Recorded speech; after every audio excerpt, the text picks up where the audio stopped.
എനിക്ക് അശോകേട്ടനെ കുറിച്ച് വരുന്ന ആദ്യത്തെ മെമ്മറി, അശോകേട്ടൻ എന്ന് പറയുമ്പോൾ എനിക്ക് ആദ്യം വരുന്നത് ഒരു തലം മാത്രമെന്ന പാട്ടാണ്. എനിക്ക് എൻ്റെ ഏറ്റവും പ്രിയപ്പെട്ട ഗാനങ്ങളിലൊന്നാണ് ഒരു തലം മാത്രം.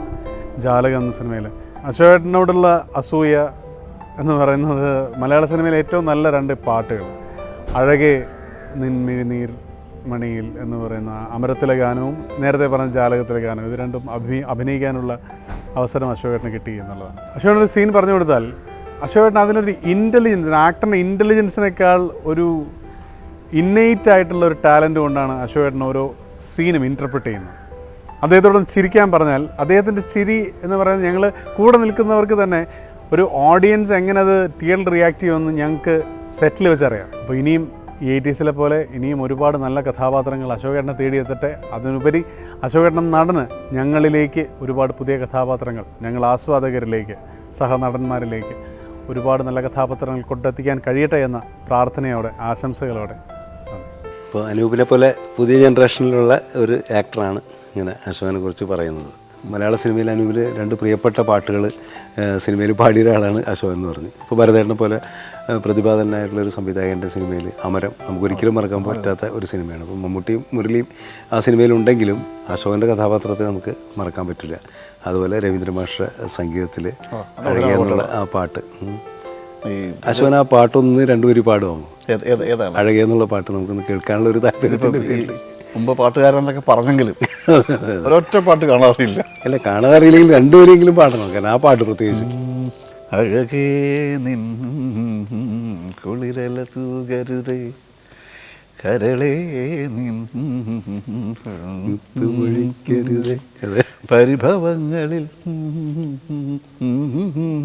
നൊമ്പരം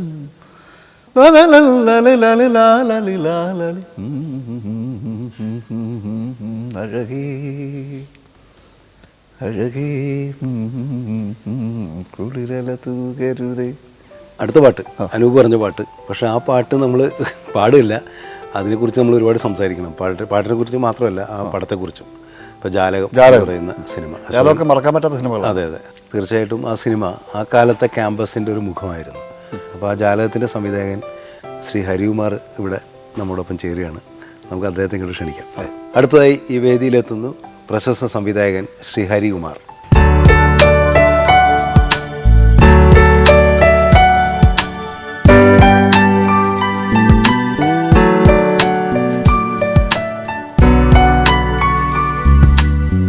അശോകൻ, ജാലകത്തെക്കുറിച്ച് സംസാരിക്കുന്നതിന് മുമ്പ് ഹരിയേട്ടൻ വന്നിരിക്കുന്നതുകൊണ്ട് എനിക്കൊരു ബന്ധമുണ്ട് അദ്ദേഹമായിട്ട്. ഞാൻ അദ്ദേഹത്തിൻ്റെ അസിസ്റ്റൻ്റ് ആയിരുന്നു.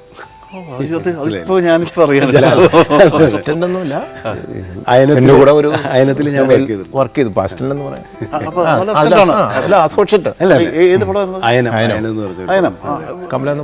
തുടങ്ങുന്നതിന് മുമ്പ് പടമൊക്കെ ചെയ്യാനായിട്ട് കമല ഇൻഡിപെൻഡന്റ് ആയിട്ട് ചെയ്യാനായിട്ടൊക്കെ അങ്ങനെ റെഡിയായി നിൽക്കുന്നൊരു. അല്ല, അപ്പം എൻ്റെ ഗുരുസ്ഥാനത്തുള്ള ഒരാൾ കൂടിയാണ് ഇദ്ദേഹം. അതിൻ്റെ ഒരു സന്തോഷമുണ്ട്. ഇപ്പം ഞങ്ങൾ ജാലകത്തെക്കുറിച്ച് പറയായിരുന്നു. ആ സിനിമ എനിക്ക് വളരെ ഇഷ്ടപ്പെട്ടൊരു സിനിമയാണ്. എനിക്ക് മാത്രമല്ല, പ്രേക്ഷകർക്ക് ഇഷ്ടപ്പെട്ട ഒരു, പ്രത്യേകിച്ചും ആ കാലത്തെ ഒരു ക്യാമ്പസിലെ രാഷ്ട്രീയമൊക്കെ ഒരു വന്നിട്ടുള്ളതാണ്. എൻ്റെയും ഏറ്റവും പ്രിയപ്പെട്ട സിനിമകളിലൊന്നാണ്. എനിക്ക് തോന്നുന്നു അശോകൻ അഭിനയിച്ചിട്ടുള്ള വളരെ പ്രധാനപ്പെട്ട സിനിമകളിൽ ഒന്നാണ്. ഒരു ക്യാരക്ടറും അന്ന് ആ സിനിമയ്ക്ക് അതിനപ്പുറം ഒരു അശോകൻ ഒരു അംഗീകാരമൊക്കെ കിട്ടും എന്നൊക്കെ ഞങ്ങളുടെ അത് അംഗീകാരത്തെ കുറിച്ച് ഓർമ്മ എനിക്ക് ഒരു അംഗീകാരങ്ങൾ ഇതുവരെ കിട്ടിയിട്ടില്ല. അല്ല, എനിക്ക് എന്നെ പലപ്പോഴും അമ്പരപ്പിച്ചിട്ടുള്ള കാര്യമാണ് ഈ അശോകനെ പോലെ ഒരു നടൻ ഇത്രയും 10-30 വർഷമായിട്ട്, 30 അല്ല 13 വർഷമായി കമല് നമ്മളൊക്കെ സിനിമയിൽ വരുന്നതിന് മുമ്പേ നമ്മുടെയൊക്കെ സീനിയറാണ്. നമ്മളൊക്കെ ഏകദേശം ഒരേ സമയത്താണ്. സീനിയറാണ്.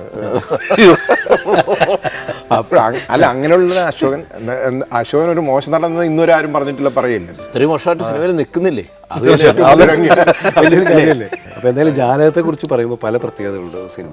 എനിക്ക് തോന്നുന്നു ഒന്ന് ബാലചന്ദ്രൻ ചുള്ളിക്കാട് സ്ക്രിപ്റ്റ് എഴുതിയ ഒരു തിരക്കഥ എഴുതിയ ഒരു സിനിമയാണ്.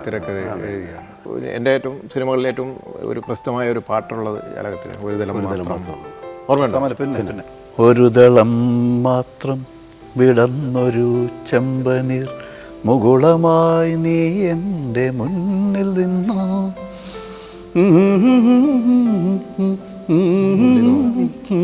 തഴുകാതെ ഞാൻ നോക്കി നിന്നു.